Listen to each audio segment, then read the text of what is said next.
Plaintiff Christopher Sewell and his mother Audra say Christopher was on Judge Mathis before trying to find his biological father, and he was devastated when the DNA results left him empty-handed.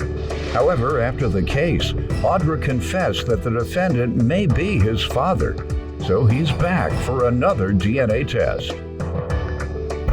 Defendant James Stokes admits he and Audra had an intimate relationship when he was younger, but says he knew nothing about Christopher until 3 years ago.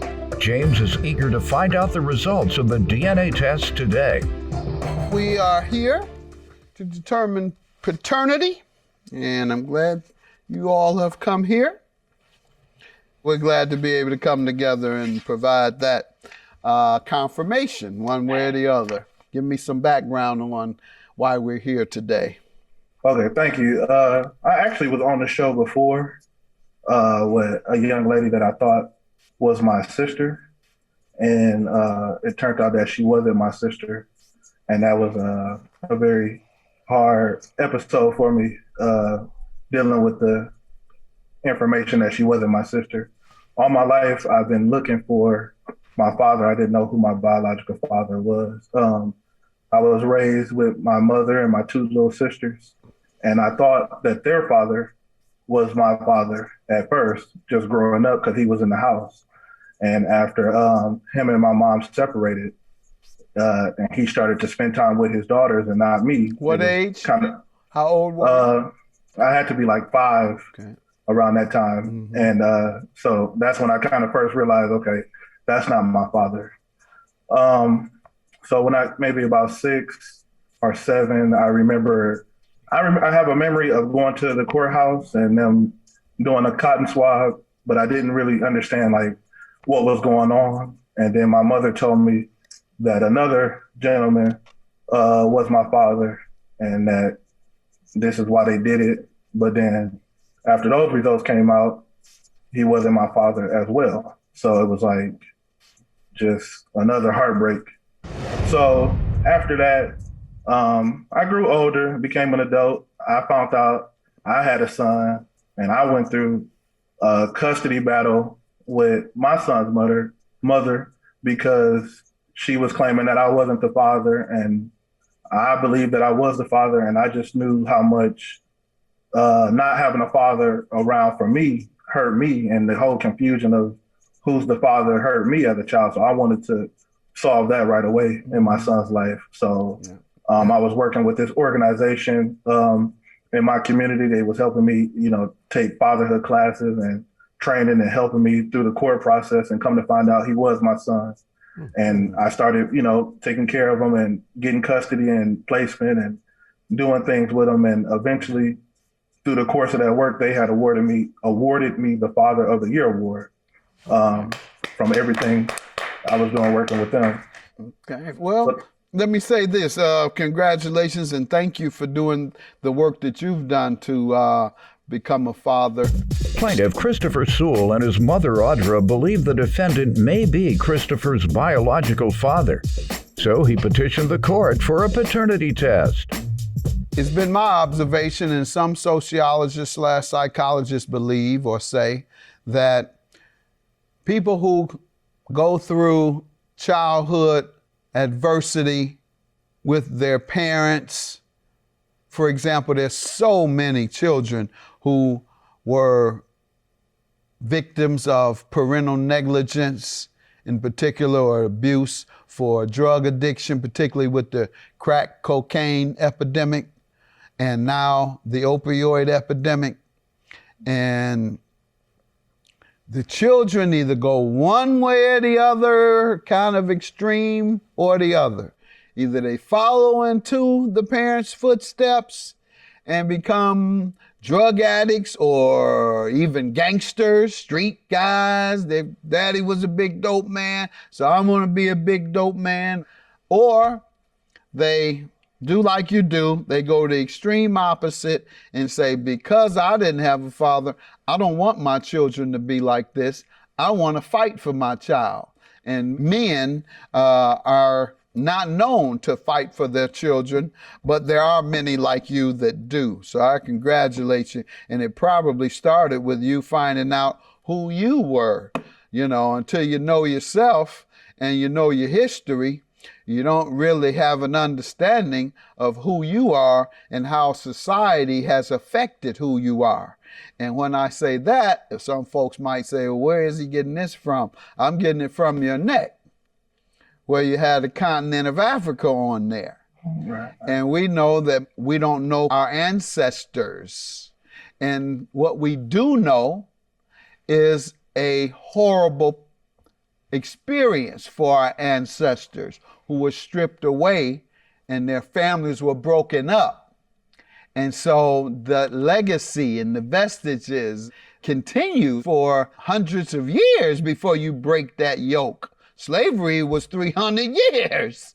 So you can't expect the people in 30 to 50 years to have a different outlook on life, but you seem to have gotten a little knowledge of yourself and of your ancestry.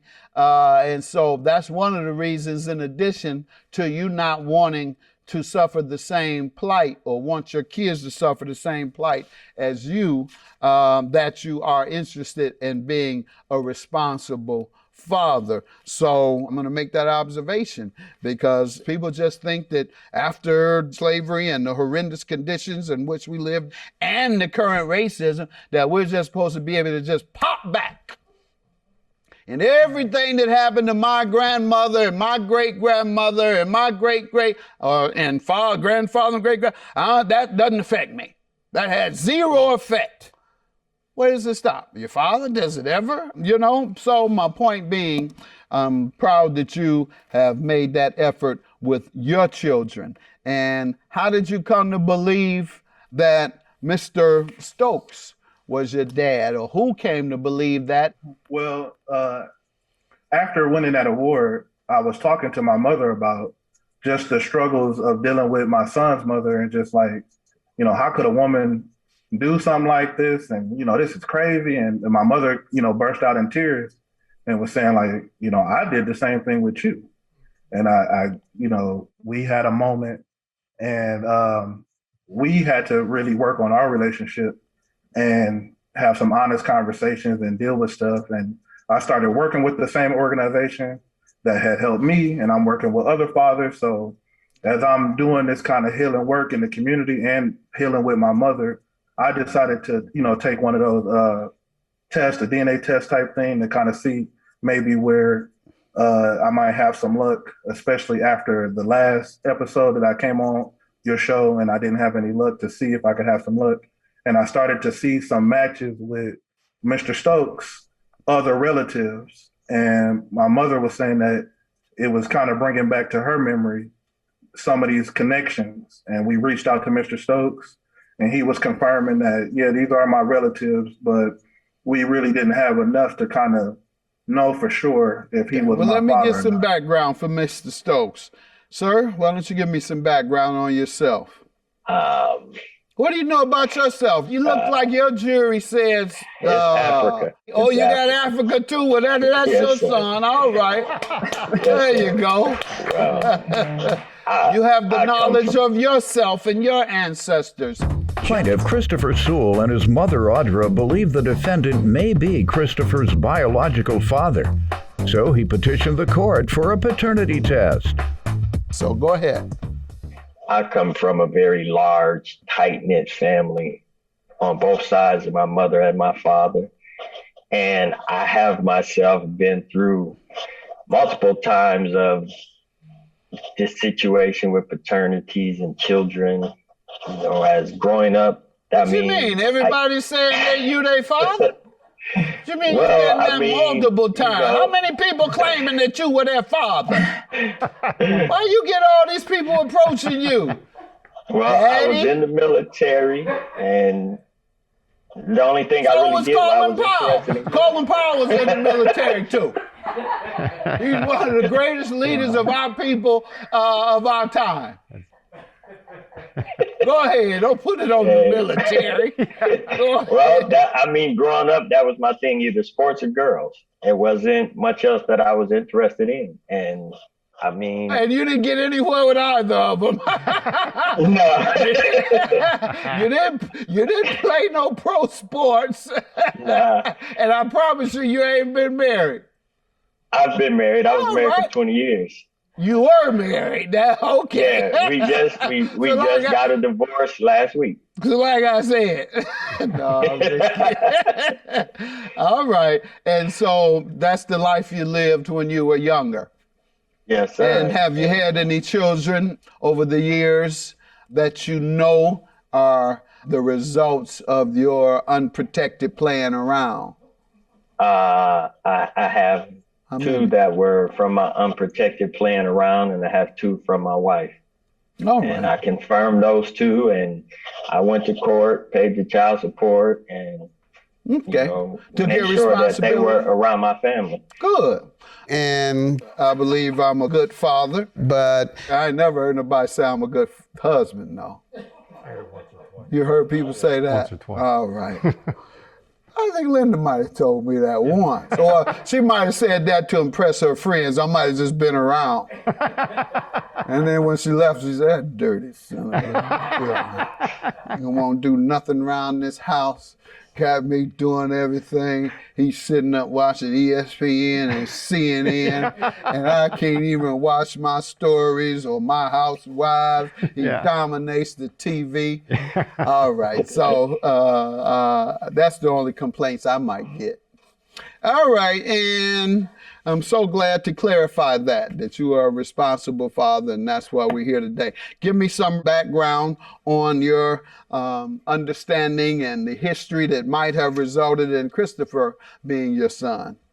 Well, me and his mom went to high school together, and in my unprotected playing around days, we collaborated on some physical things, and he did some ancestry stuff, and you had an entanglement. yes, sir. You had entanglements.